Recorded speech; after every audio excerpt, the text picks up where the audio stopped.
Hello there, Adam Bazalgette, founder of Scratch Golf Academy. Today's subject, golf driving for seniors. I mean, they want the same thing as everybody else. They want reasonably straight shots with distance, but we particularly, and I can put myself there now, lose some distance as we get older. Show you three things I think will really help. Two you've probably heard before, but I'll give you a few fresh ideas on those, I would think. And the third one will probably surprise you. Well, very quickly, if you're new to the channel, or if you've watched the videos here before but haven't subscribed, I'd really appreciate it if you would subscribe. Would love to get you more of the free content, help build the channel. Hit the little red subscribe button, but next to it also the bell will allow you to be notified every time we have a new video coming out. So appreciate it if you go ahead and do that. And again, I think this video will be helpful to you, help you gain some distance. So the three things we'll look at with players today, that's Jason Day on the left, young stud, hits at a mile, and that's the late great Payne Stewart in a regular pair of golf slacks there on the right. Really good for his longevity. Interesting to see how much smaller the club head is in his case there 20 plus years ago versus Jason Day. But the three things we're going to look at all have to do with the backswing. Now let's look at these two backswings. Definitely a nice backswing. Probably there's the end of it. Let's look at Payne Stewart. Well, the obvious thing is it's a much longer backswing. Now, what are the advantages of a longer backswing? Well, the big advantage, you've got to get to about here with your hands. The ball's up there somewhere to get to the ball. You have much more time to build speed in your downswing. I mean, listen, I can get my car to 80 miles an hour, but not nearly as quickly as a NASCAR can get to 80 miles an hour. So if you're only swinging back to about here and you have that much time, Jason's got just as much speed as Payne Stewart, probably more, but he's got it with sheer dynamic energy. Seniors don't have that. So the long backswing gives you time to build speed. And I think it helps build rhythm, because I think if you sense subconsciously, I've got a nice big backswing, plenty of stored energy, I can pace myself and build speed. If that backswing gets too short, the tendency is to really have to jump at it to create the speed. The thing is, though, there's good and bad ways to lengthen it. That's what we're going to explore.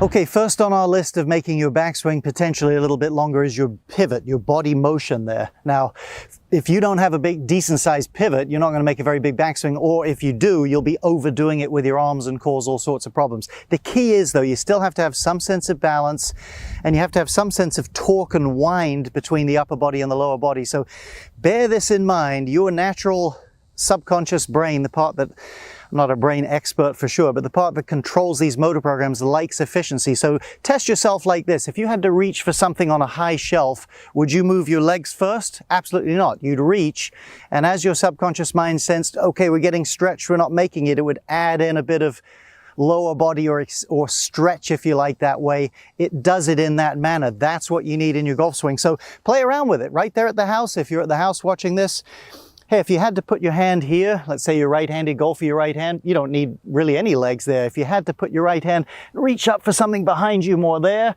you'd start to feel more movement here, but this needs to be reactive to that.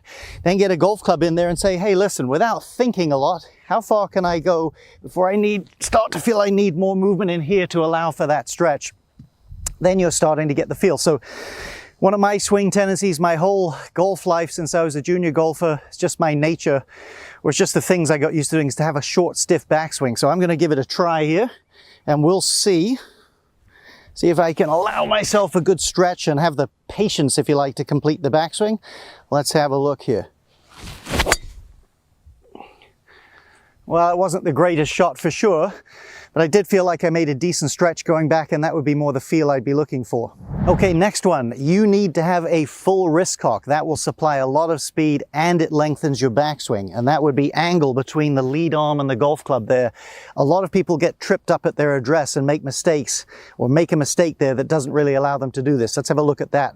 So there's Ricky Fowler, no distance troubles for him. If you want to hit the ball further, I have a free course for you, free 3-part in-depth video course down in the description box. Gain 25 yards. Just go ahead and pick that up. So as we look at Ricky there, he's doing what you need to do, and that is he's creating a significant angle between his arms and club. Number one, that gives you a good deal of wrist cock before you've even begun your backswing.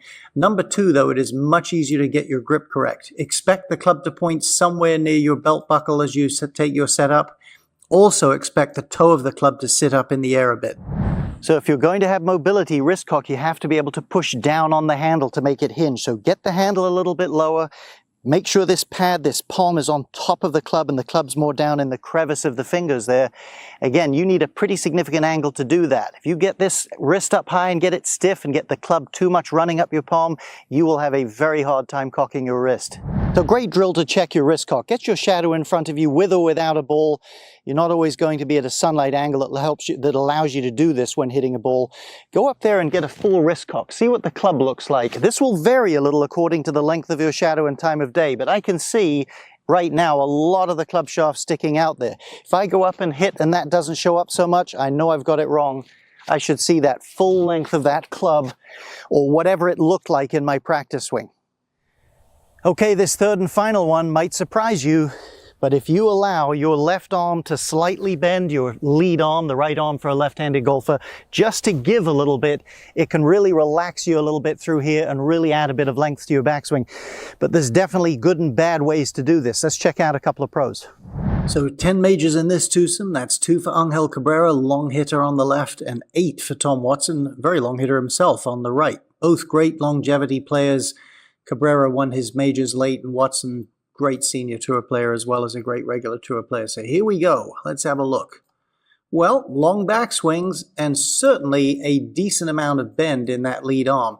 Again, you don't have to do that. If you're very flexible, you can keep more X factor, more extension in your left arm and still be fine. But if you get older and you find your backswing's really lost its length, this can make a difference. The key is, though, you must keep space between that club shaft and your body. If that thing gets too close to you, your right arm is folded too much. So really, it's where the right arm is, how that's positioned, that's the key, not the little bit of fold in the left arm. All right, here's a good way to ensure you're doing it right and doing it with structure. Get something like a ballpoint pen. I have a little mini alignment rod here. Grip it about middle of the object and more towards the fingertips. Make your backswing and point that end away from you, away from the target. Get used to that feeling and get that sense that you'd have if you threw a ball. You wouldn't do that. The key is we don't want to pull the right arm to get this to get soft. We want to set the right arm, cock the wrists. Once you've felt that, then just put your left arm up there and just get a feel for it and practice a little bit till you can get something that's comfortable for your body and you can repeat. Again, it doesn't take a year to figure this out. It takes a few minutes in front of a mirror to map some of these things out. Map out the pivot, set the right hand, add as much as necessary, just a teeny little bend in that left arm, and just find the sweet spot for your body that helps you add length but keep some structure. Well, thanks. I hope that's helpful to you. I would really appreciate it if you hit the thumbs up button, the like button if you like the video. It helps me build the channel and helps us get some momentum and get more content towards you. Hope this helps you with golf driving for seniors or for anybody for that matter that needs a little bit more distance. Hope this is helpful to you.